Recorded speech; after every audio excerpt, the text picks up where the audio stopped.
And we are live.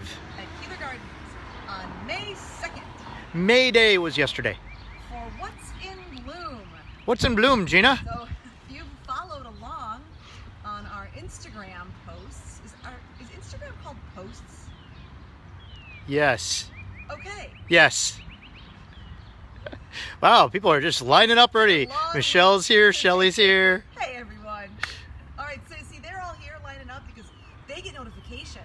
How do they get notifications? They're following Keeler Gardens on Facebook. Oh, that's why every time I turn around, there's all these people behind me. There you go, they're following us around.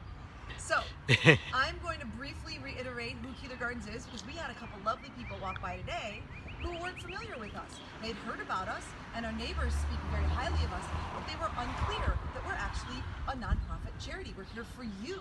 We're here to bring you interesting interaction. We're here to share plants with you, share the beauty of nature with you, share the benefits of nature with you, prompt you, get you involved so that your life is, one of the best on the block. Not keeping up with the Joneses, just enjoying nature and getting all the benefits from it. Nice. So, with that said, one of our programs is What's in Bloom. For those who love to walk by or love pretty flowers, we go over some of the things in bloom. We let you know some of the names of things. You can ask questions, and you'll get a feel for what blooms when at what time of year. So, What's in bloom? what's in bloom? We're going to start. You may see behind me these beautiful tulips.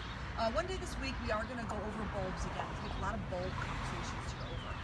But interestingly, the red tulips just blossomed. Our orange ones on the other side, which we'll get closer to later, and our purple have been around for a little while, but the red just opened up.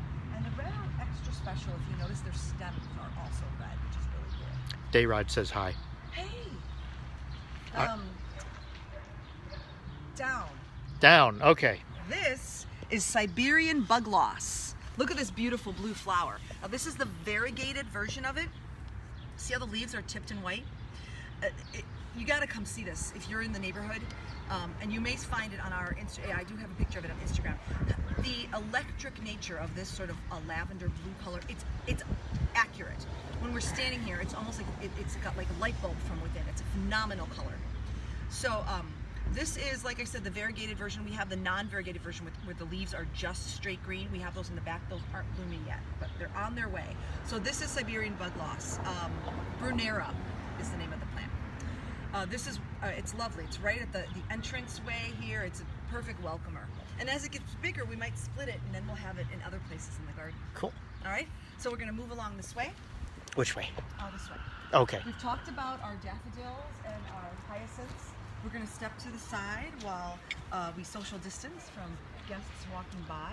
You can again get a beautiful view. Those red of tulips the are red. just really, really striking today. Hey Good. there. All We're right. gonna come around this way. Because of the weather and the temperature, our daffodils are fading, but some the ones that bloom a little later, look at that pretty sort of butter yellow color. Isn't that wonderful? We just planted the pansies in the pot. Hopefully those will flower soon. They're going to be a beautiful burgundy. And now we can get a close-up of this lovely red stemmed tulip. Go catch an arm. We're going to come through here, and the next thing we're going to focus on, although not blooms, these are buds. These are peonies, and look at how small they are when they start.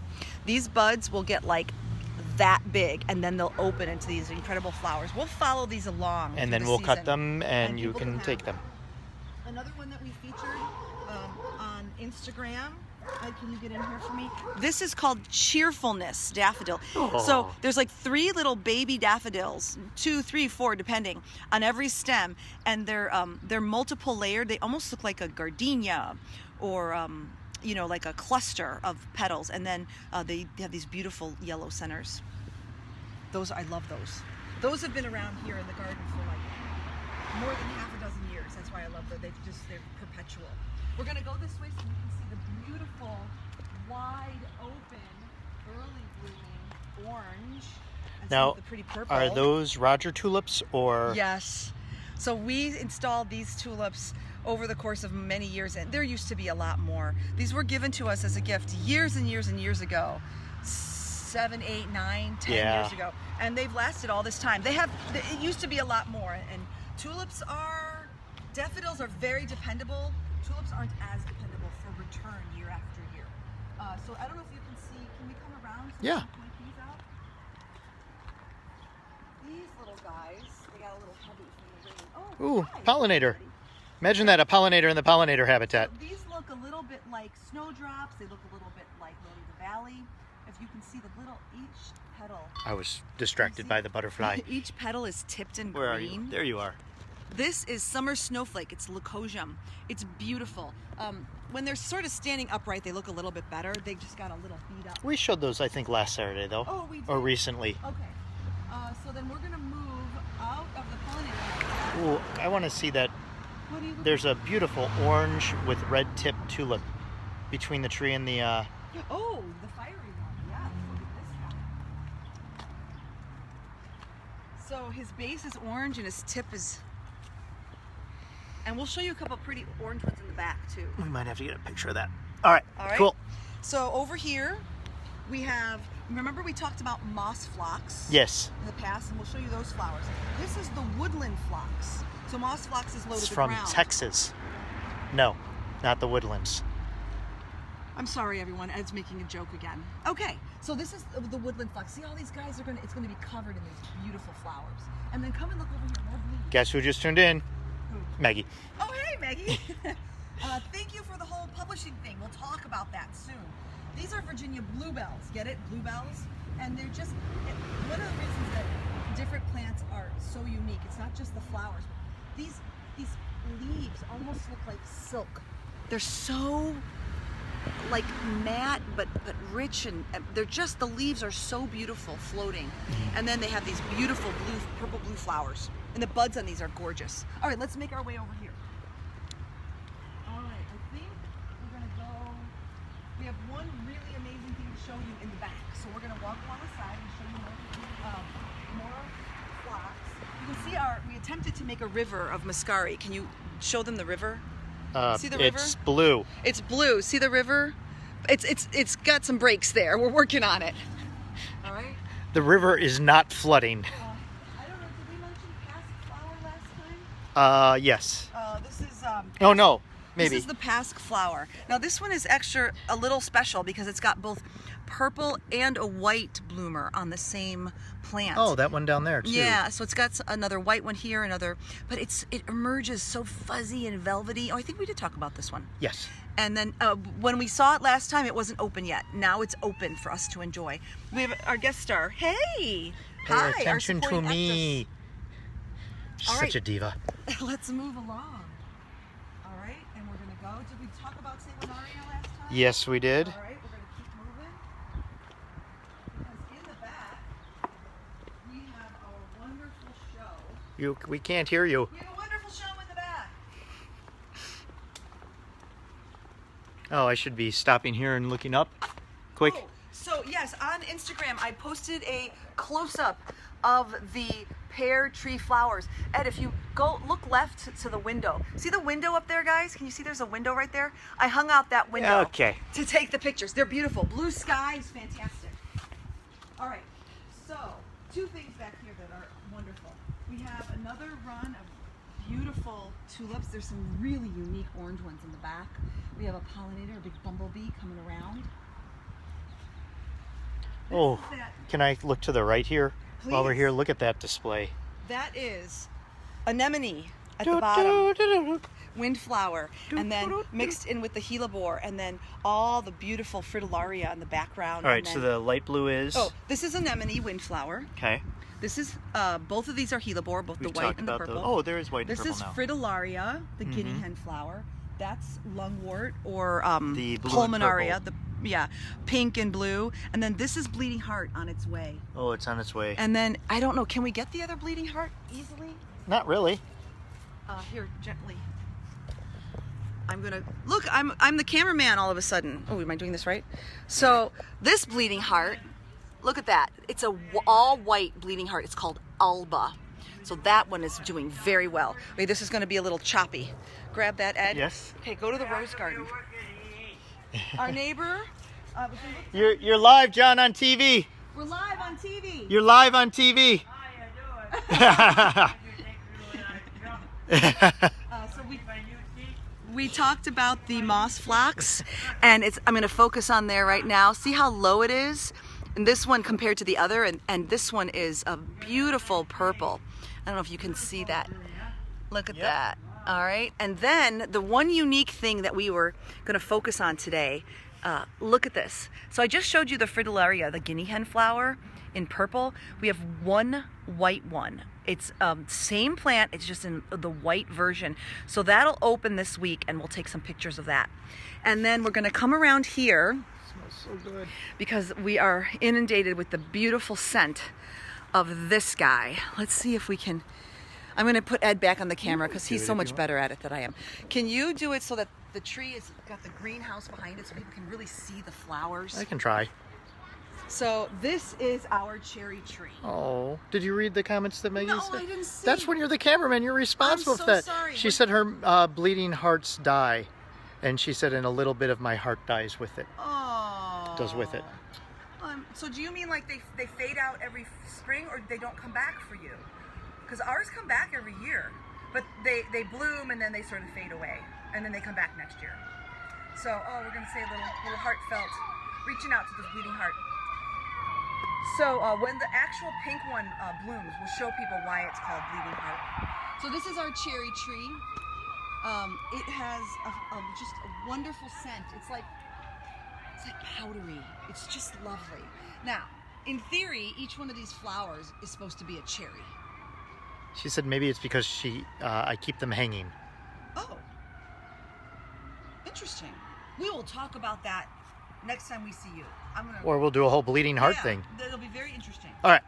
So each one of these lovely flowers should be a cherry. Ooh, well that's nice. So, 2 years ago we had a massive harvest. I think it was 2 years ago. Yeah. 4 cherries. Yeah, last year's was cut in half, if I remember correctly. We had 1 or 2 cherries. Yeah. So that would be wonderful if these all became cherries this year. We're hoping that this will thrive and really produce a lot of cherries for us. And I think and then we have more of those lovely red tulips. I think that's all the new blooms. Yeah. Things we haven't gone over before. So we're going to take a quick walk. I'm going to walk backwards so you can all enjoy the garden behind me. And we can hear you. Thank you so much for joining us. Let's see. Don't forget Instagram, What's in Bloom. Saturday, What's in Bloom tour. Friday, I don't know if you saw yesterday's Friday feature. We're doing Friday features now. Every Friday we're going to feature a partner. Hi, Sue. Group. Hi, Sue. A group, a local, other, alliance or commission or a business. We have so many businesses that we're working with for so many good things. Maggie wants to know, what are you planting when the tulips go away? Oh, okay. So where the tulips are right now, like we can focus in here for the moment. For example, so we have perennials. The tulips are underlaid under the perennials or with the perennials. So for example, tulip. Well, we've already got Roseanne geranium, or is it Roxanne? Geranium here. We've got aster. I hope here. it's Roxanne because it'll be more fun to scream. Okay, so we've got aster here. There's some thistle there. There's some what's it called? Someone's short aster. There's lilies in here. These are all Asiatic lilies. This is garden phlox. So all the garden phlox is there. Yeah, I wasn't keeping up, sorry.